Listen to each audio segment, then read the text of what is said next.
Kalbam apie mesijų, tu irgi mesijus. Kaip manai, ar dabar tokie laikai, kad kiekvienam žmogui po mesijų? Mesijus yra saviprogramavimo įrankis. Kas tai? Koksai? Toks įrankis skirtas patikėti savo ateities galimybėmis ir rasti jėgų. Tai mesijus yra tarsi vienas iš tų milijonų bestsellerių, kurie tau žada, kad tu užsidirbsi ant Ferrario ir pasieksi verslo aukštumų.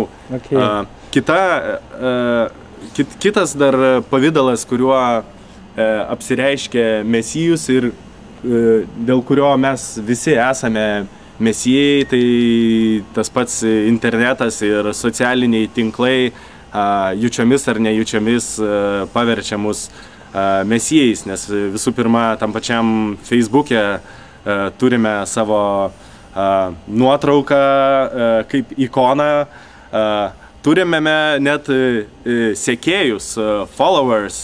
Jeigu norim Facebook'e susidraugauti, mes turime sekti žmogų, tai tampame jos sekėjais.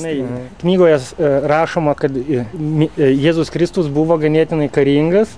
Nu, aišku, žydų bruožų tenai, toksai pietietis.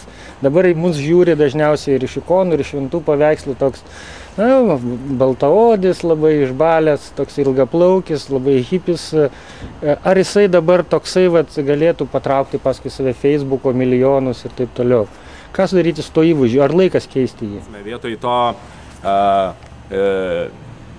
nekalto ir paukštelius globojančio hipio, dabar Jėzus yra toks iš modernios perspektyvos greičiau keliaujantis, pusiau vyras, pusiau moteris, einantis prieš establishmentą, freelanceris kažkoks. Jėzus yra freelanceris, pusiau vyras, pusiau moteris ir žodžiu, nepataikaujantis kažkokiai jam primetamai tvarkai. Tai vėlgi... Ar jisai panašus į hipsterį vis dėlto ar ne? Hipsteris tik ant fasadinės veido pusės augina plaukus. Jėzus šiuo atveju radikalesnis yra už hipsterį. Nurasme, augo plaukai jo ir viduje.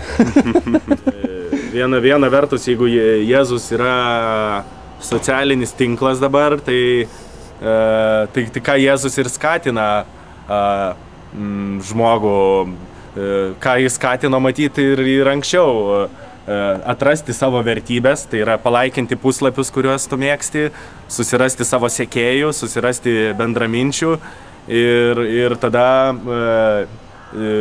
kartu su jais skleisti tuos pačius šėrintis tais pačiais pomėgiais ir įtikinėti žmonės, kad tai yra ta tiesa, ta vienintelė tiesa. Mes artėjom prie svarbiausio dabar, ką šėrinti jo. Net matai, Jėzus tai sakė kažką, žinai, o dabartiniam pasaulyje ar įmanoma ką Jėzus pasakyti? Visą laiką sakė apie tai, kad jis yra visur, tai jis gali net ir dabartiniais laikais, tai tikrai gali visiškai skirtingas, net prieštaraujančias nuomonės. Jeigu jis yra visur, tai jis yra ir vanduo, ir ugnis, ir atsukti žandą kitą ir smogti kalaviju. Jėzus gali būti Jėzaus didžiausias priešas. Jėzaus didžiausias priešas yra Jėzus. Taip.